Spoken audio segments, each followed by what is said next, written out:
अस्सलामु अलैकुम वरहमतुल्लाहि वबरकातुहू। मैं डॉक्टर काजी आपका भाई, आपका खैर खा, आपका खादिम और आपका हाजिर शब्द का बेस्ट गाइड खुशामदीद करता हूँ आपको इस वीडियो में। अल्हम्दुलिल्लाह, जिस तरह से आप जानते हैं कि आज अल्हम्दुलिल्लाह जब ये वीडियो अपलोड हो रही है तो अभी आज है 16 तारीख और हज एप्लीकेशंस जमा होने का लास्ट डे अल्हम्दुलिल्लाह।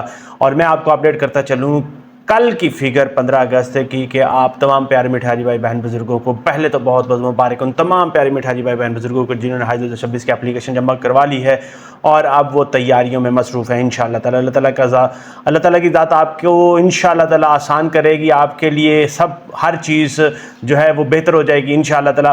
मैं आपको बताता चलूँ कि कल 15 अगस्त 2025 के एंड तक रात तक जो एप्लीकेशन जमा हो चुकी हैं अल्हम्दुलिल्लाह 1,02,10 एप्लीकेशन जो हैं वो जमा हो चुकी हैं अल्हम्दुलिल्लाह ताला के फजल करम से। तमाम प्यारे मिठे हाजी भाई बहन बुजुर्ग हज पर जाएंगे इंशाअल्लाह ताला, क्योंकि आपको पता है कि ये एप्लीकेशन जो जमा हो रही हैं ये फर्स्ट कम फर्स्ट सर्व की बेसिस पे हो रही है। मतलब जो पहले आएगा उससे पहले सीट मिलेगी। मतलब ये कि जो पहले आएगा उसे हरम के करीब जो है रिहाइशगाह मिलेगी, उसको मदीना मुनव्वरा के में हरम के करीब जो है वो होटल मिलेगा और उसको बेस्ट सहूलियात मिलेंगी इंशाअल्लाह ताला। और इसके साथ साथ ये भी मैं आपको बताता चलूँ कि जो लोग पहले एप्लीकेशन जमा करवाने उनकी फ़्लाइट्स भी पहले होंगी, उनकी रिहाइशगाहों का जो क्वालिटी होगी वो भी इसी तरह से बेस्ट होगी।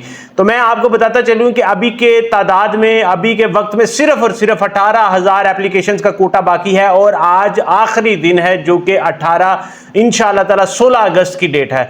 18,000 का कोटा मेरा यही यकीन है, मेरा यही एक्सपेक्ट मैं कर रहा हूँ कि इंशाअल्लाह ताला आज के दिन में सारा कोटा मुकम्मल हो जाएगा इंशाअल्लाह ताला। क्योंकि प्यारे मिठे हाजी भाई बहन बुजुर्ग वो सारे जिन्होंने अभी तक हज एप्लीकेशन नहीं जमा करवाई थी वो किसी ना किसी वजह से परेशान थे, किसी के फंड्स कलेक्ट नहीं होते, किसी का मेडिकल सर्टिफिकेट नहीं बना था, किसी ने हज के लिए पासपोर्ट अप्लाई किया हुआ था इंशाअल्लाह ताला। मगर आज की उम्मीद है कि सब इकट्ठा हो जाएगा। अभी मैं जिस तरह से आपको बताया है कि सिर्फ 18,000 का कोटा बाकी है। 1,18,210 पाकिस्तान सरकारी स्कीम के तहत कोटा था, जिसमें से 1,02,10 प्यारे मिठे हाजी भाई बहन बुजुर्गों की एप्लीकेशन जमा हो गई है। 18,000 का कोटा बाकी है। तो अभी एक अहम सवाल ये भी इसके साथ साथ आ रहा है कि क्या हज के कोटे का जो मुकम्मल होना भी बाकी है। अगर आज तो इंशाअल्लाह ताला हज का कोटा मुकम्मल हो जाए, एप्लीकेशन आ जाए, अगर नहीं आता तो क्या एप्लीकेशन जमा करवाने का जो टाइम पीरियड है उसको एक्सटेंड करना चाहिए कि नहीं करना चाहिए, क्या उसको एक हफ्ते के लिए अगले हफ्ते भी उसको बढ़ा देना चाहिए ताकि उन तमाम प्यारे मिठे हाजी भाई बहन बुजुर्गों के लिए आसानी हो जाए जो अभी तक अपनी हज एप्लीकेशन किसी ना किसी वजह से जमा करवा नहीं सके इंशाअल्लाह ताला।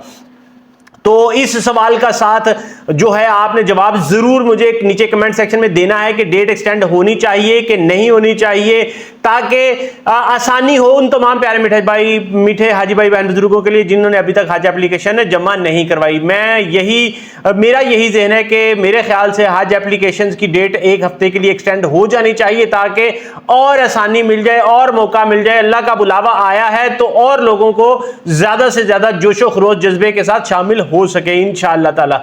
मैं यही आपसे भी एक्सपेक्ट करता हूं कि आप भी अपनी राय नीचे कमेंट सेक्शन में जरूर दें इंशाअल्लाह ताला, क्योंकि मैं उसका इंतजार कर रहा हूं। इस वीडियो को साथ साथ लाइक शेयर और चैनल को सब्सक्राइब जरूर कर ले ताकि हमारा ये पैगाम ज्यादा से ज्यादा प्यारे मिठे हाजी भाई बहन बुजुर्गों तक पहुंच सके और उनकी राय भी हमें मौसूल हो सके। उसके मुताबिक फिर हम मिनिस्ट्री से रिक्वेस्ट करेंगे कि इसको बढ़ाया जाए या इसको बंद कर दिया जाए इंशाअल्लाह ताला। मुझे अपनी दुआओं में जरूर याद रखें। अल्लाह ताला आपके हज को आसान करे, मबरूर करे इंशाअल्लाह ताला। अगर कोई जहन में सवाल फीडबैक क्वेश्चन हो तो कमेंट सेक्शन में लिखें, मैं यहां पर मौजूद हूं। प्यारे हाजी भाई बहन बुजुर्गों की खिदमत के लिए मुझे इजाजत दें। अस्सलामु अलैकुम व रहमतुल्लाहि व बरकातुहू।